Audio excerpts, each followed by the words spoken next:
សូមស្វាគមន៍មកកាន់ MD Trader បាទថ្ងៃនេះខ្ញុំនឹងធ្វើការចែករំលែកជូនពាក់ព័ន្ធទៅលើ technique នៅក្នុងការចូលលេងទីផ្សារសម្រាប់ថ្ងៃនេះបាទជាងកុំឲ្យខាតពេលវេលាយូរបាទយើងទៅទស្សនាអំពីបាទការចូលលេងទីផ្សាររបស់ខ្ញុំបាទសម្រាប់ថ្ងៃនេះបន្តតែម្ដង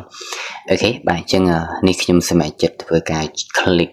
បាទអាប់តែម្ដងដោយសារតែវាជាចំណុចជាងឃើញថា candlestick វាជាប្រភេទ engulfing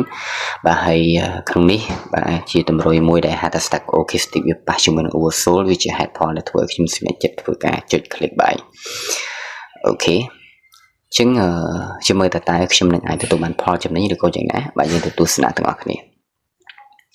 បាទការចូលលេងទីផ្សារត្រូវតែបាទមានន័យថាយើងត្រូវតែដឹងអំពី technique នៅក្នុងការចូលរបស់យើងត្រូវសម្គាល់ថាតើ technique មួយណាដែលយើងអាចទទួលបានផលចំណេញនេះគឺជាចំណុចអូខេខ្ញុំទទួលបានផលចំណេញបាទទៅរកទីផ្សារបន្តទៀតបាទតែខ្ញុំកំពុងមើលបាទនេះខ្ញុំសម្រេចចិត្តធ្វើការ buy បាទឬក៏ click up បន្តទៀតដើម្បីទទួលថាគិតថាខ្ញុំនឹងអាចទទួលបានផលចំណេញឬក៏យ៉ាងណាអូខេចឹងកុំឲ្យខាតពេលវេលាយើងមើលតើខ្ញុំនឹងអាចទទួលបានផលចំណេញឬក៏បែបណាបាទពីព្រោះអី stack okay stick វាបានបាទ touch ជាមួយនឹងប៉ះជាមួយនឹងតំបន់ oversold ហើយអញ្ចឹងវាជាតម្រុយមួយដែលវានឹងហក់ឡើងទៅលើបូករួមផ្សំជាមួយនឹង candlestick មួយទៀតវាចាប់ផ្ដើមខ្សោយហើយជាតម្រុយមួយដែលវាហក់ឡើងទៅប៉ះជាមួយនឹង moving average អូខេខ្ញុំទទួលបានផលចំណេញបន្តអញ្ចឹងយើងទៅទស្សនាបាទចំណុចមួយទៀតដែលខ្ញុំគិតថាអូខេនៅក្នុងលក្ខខណ្ឌនេះបាទខ្ញុំសម្រេចចិត្តបាទចុចរហូតទៅ5ដងបាទ position ដោយសារតែវាល្អបាទសម្រាប់ទីផ្សារដែលយើងគិតថា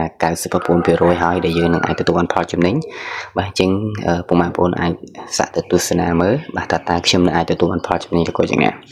បាទអញ្ចឹងសម្រាប់ថ្ងៃនេះបាទខ្ញុំបាទលេងចូលលេងទីផ្សារកំណត់តែប៉ុណ្្នឹងអស់ប៉ុណ្្នឹងបាទទោះបីខាតឬក៏ចំណេញមិនក៏យើងលេងតែប៉ុណ្្នឹងដែរអាចបន្តទៅទៀតបាទអូខេអញ្ចឹងខ្ញុំគិតថាខ្ញុំអាចរកបាទផលចំណេញបានសម្រាប់ថ្ងៃនេះបាទអរគុណច្រើនពុកម៉ែបងប្អូនបាទជួបគ្នានៅវីដេអូក្រោយៗទៀតបាទអរគុណ